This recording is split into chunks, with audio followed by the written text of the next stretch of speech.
Alright, so in this video I'm going to teach you how to sound like Sematary on FL Studio. This video was recommended to me by a fellow subscriber, so if you have any video ideas, consider commenting them down below. I read all comments. Before we begin, consider subscribing and hitting the bell for more tutorials like this. It's free, you can change your mind whenever you want. So without further ado, let's get started. And just before this video begins, you can now buy and download the vocal preset I'm going to be showing in this video, as well as many others, by clicking the first link in the description. My subscribers have been asking for a while now for me to open up a preset store, so it's finally out. 𝐅𝐅.com/YouTube. Check it out. Get a wide variety of different vocal presets, quick and easy. So yeah, first link in the description. Now back to the video. Right, we're in the lab over here.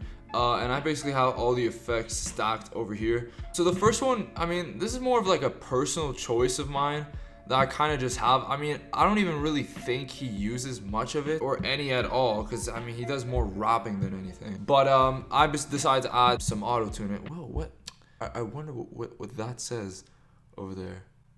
Huh. But yeah, basically I have it at these settings essentially. So I have the retune speed at 20 and the humanize at 100, but I mean, you can literally just have it any way. I think his voice already sounds so weird. It doesn't need to sound too robotic, which is what like a high retune speed and a low humanize does to like the vocals.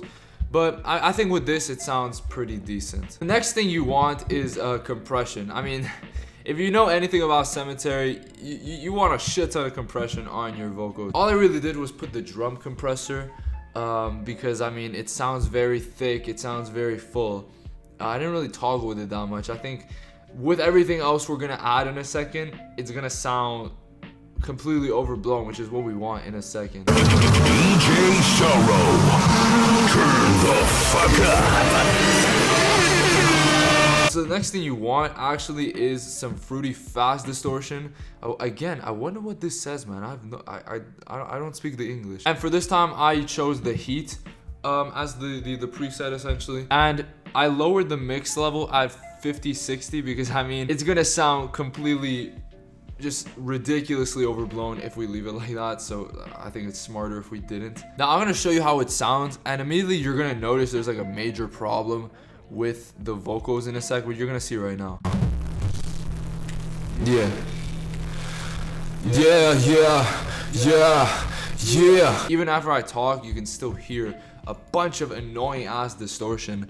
And for some of you, you might be like, bro, like, how do we fix that? Because that shit sounds ugly as hell. And I have the sauce for you right here, and that comes in the form of a fruity limiter. Now, I added some loudness in the sense of like I put the ceiling to -11 decibels. Well, I took away some loudness. Whatever, shut up. But the main thing I messed with, mostly to toggle with that annoying ass thing, is the noise gates, right? So basically, anything that's under the yellow, which you're gonna see in a sec, everything under this yellow stuff is essentially removed once you turn down this gain knob, and you're gonna see that in a second when I display it. So the main things you really want to do is just threshold.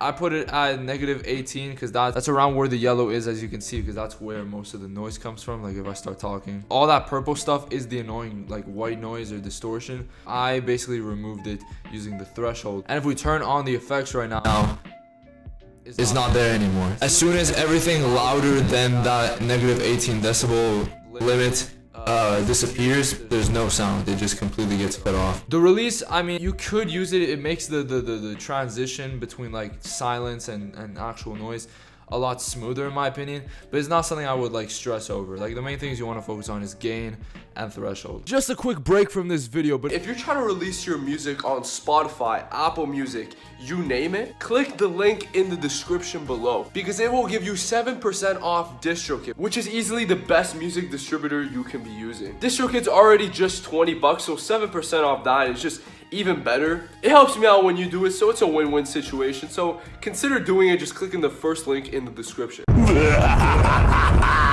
𝐕𝐨𝐜𝐴, laughing through the pain. Then you want some fruity parametric EQ, mostly to remove like the rumble in the mix.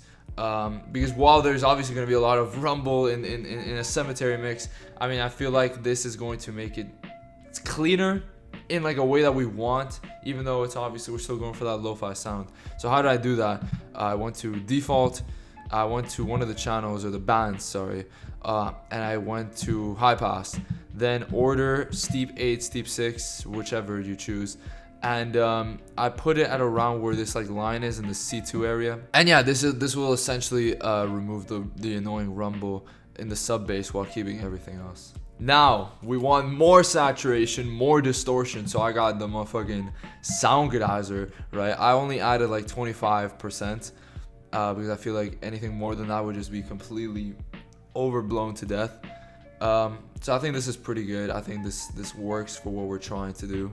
And then last but not least, as you can see over here, I did add like this thing called widen, but I wouldn't do this because it's mostly just because Sematary like double tracks his vocals. But I sort of realized it just sounds much better if you literally just double track your vocals.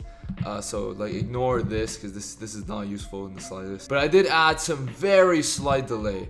Like nothing too crazy. That's why I have the mix level at 8% because I really don't want it to be like a main thing. But overall, yeah, I just kind of have it like this, just to add like a little tiny effect. And just a quick like reminder, right? While you're mixing your vocals, you obviously want to have the beats playing alongside them, because there might be some things that sound good a cappella that you play with the beat and it just either you don't really notice those effects, or it might even sound like trash. I'm doing it right now because I don't have a beat to use as an example, but for all of you that obviously will be having a beat, I do recommend like playing around, like even if you're not recording, just like hearing your voice paired up with the beat, using those effects. I feel like that's something very important that you guys should be doing. And once you're done, like I said, you definitely want to multi-track a bit, just have like a thick compressed sound.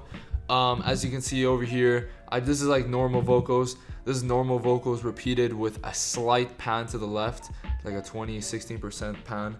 And then I added like some deeper vocals, like nothing too crazy, just like and much quieter than the original vocals, just to give it like a little touch. I wouldn't be surprised if he adds like way more vocals, but just like as an example, I feel like this is pretty good. The final product ends up sounding like this. Cocaine with my white friends. I'm just trying to get high with my white friends.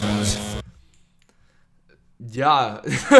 This is basically the video for today. Thanks so much for watching. If it's been helpful for you, consider subscribing and hitting the bell for more videos like this. It's free and you can change your mind whenever you want. Also, consider checking out my music. I make like psychedelic pop in the style of like Panda Bear, Tame Impala, like that sort of thing. So if you're interested in that stuff, one of the videos will pop up here somewhere. But thank you guys so much for the support, and I'll see you guys in the next video. So peace.